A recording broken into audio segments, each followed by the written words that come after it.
Hi, this is Wildcat Coasters, and this is my top 10 roller coasters at Cedar Point. Cedar Point is the flagship park of the Cedar Fair chain, and also my home park. This is my personal opinion, so you can agree with it or disagree with it, because this is my opinion. Starting off, my number 10 is Blue Streak, and this is a fun ride. It is currently the oldest coaster in the park, as well as the only wooden coaster in the park. Gemini does not count as a wooden coaster because it has steel tracks, making it a mine train. This was actually my first roller coaster ever, so that's awesome. And overall, I think that it's underrated, and a lot of people should ride it more. And my number 9 is Magnum XL 200. And at least for me, it's a little two-faced. I like it, but at the same time, I don't like it. I like the overall ride and the airtime, but it's old and bumpy and the restraints hurt a lot. On those airtime hills, near the end, I'm just dreading them one after another. Overall, I think the good outweighs the bad. I said this in a previous video, but I think that Cedar Point should have B&M redo the trains like they did for Steel Dragon 2000 in Japan to smooth it out and make it less painful. Number 8 is Rougarou. This is a ride that a lot of people like, but for me, it's just a little average. It's the floorless conversion of Mantis, a B&M stand-up coaster. In my opinion, this is a ride that you can just go on any time in the day. The lines are never that long, and it's not that bad of a ride, but of course, it's not an outstanding ride either.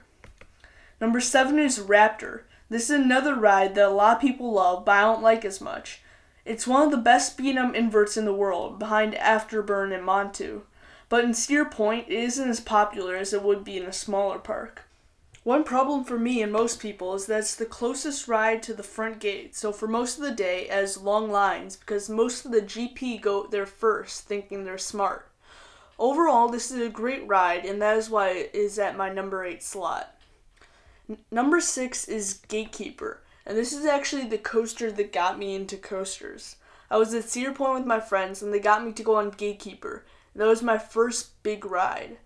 So that's why I really started getting into roller coasters. This is a ride that's not that intense, but is very fun.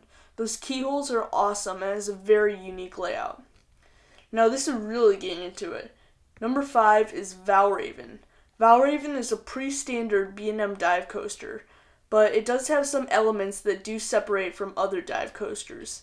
First is that awesome 200-foot vertical drop, and a decent Edelman. Then at the end as the awesome 0G roll. One problem that coaster enthusiasts have with it is the B&M vest restraints, but the way I think of it is when I was just getting into coasters, the restraints were comfortable and gave me the courage to go on it. Number 4 is the Top Thrill Dragster. One of the best things about the Dragster is the Intamin T-bar restraints. They make you feel so exposed when you speed down the 0 to 120 mile per hour launch. You throw your hands up and you feel so open and exposed. It's awesome. The biggest problem is that it breaks down all the time. They didn't even open it the last 2 times I was at Cedar Point because they had to cool down. There were people who I met waiting in line for Magnum who had come from Sweden to ride the Dragster. I felt so bad for them because it was broken down. Now, a lot of people disagree with me on this, but number 3 is Maverick.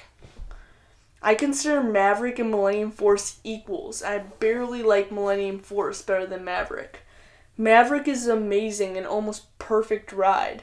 I love everything about it. It's almost like a mini Intimidator 305. The only problem I have is that it's one of the fan favorites, so it always has a long line. Last time I went, I ended up getting a Fast Pass for Maverick, and the Fast Pass line was over 30 minutes and was a less than average attendance day.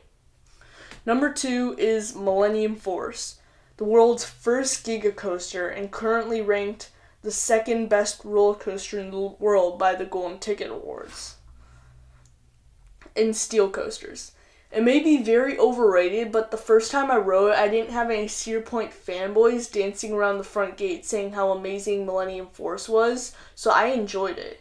I say now, it's sort of underrated because everyone says how overrated it is, Everyone, when they review it, talk about how overrated Millennium Force is and never say that it's a good ride. Also, it has very short lines, and the lines never get around over an hour.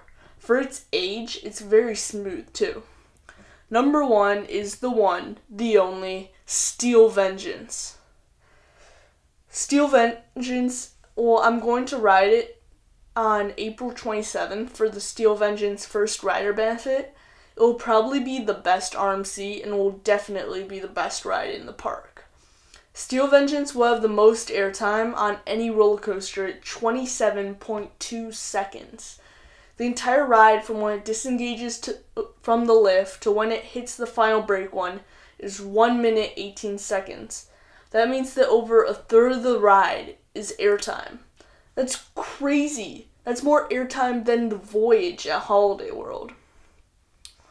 So that concludes today's video. Thank you for watching.